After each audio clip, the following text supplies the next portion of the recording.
With spring finally here and the grass needing a little bit of love, you wheel out the old lawnmower and find it won't start? Don't panic, we'll get you through this. There are some common problems to look for that are pretty simple to fix, and we'll walk you through them in this video. Check the spark plug.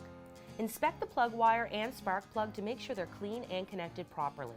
If your spark plug is dirty, give it a quick clean. If it's damaged, replace it.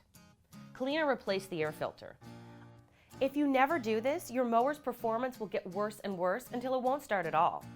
A clogged air filter will mean your lawnmower uses more and more fuel to get the same job done.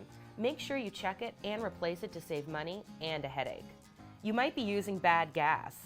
If you've left gas in your lawnmower over the winter, there's a good chance it's gone bad. Yes, gas can go bad. Over time, water in the fuel separates from the fuel itself.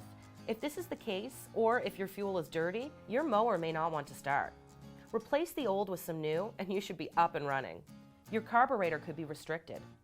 If all these other things check out and your mower's still not working, it's time to roll up your sleeves and dig a bit deeper. Checking the carburetor is a bit more advanced, but still totally doable. Remove the carburetor from the engine and give it a once-over with carburetor cleaner.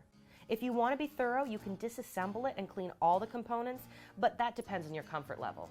Once it's cleaned up, reinstall it in the lawnmower and try starting it up.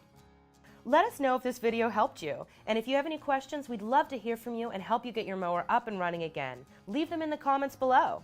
While you're at it, visit Fix.com for more useful videos, blogs, and so much more.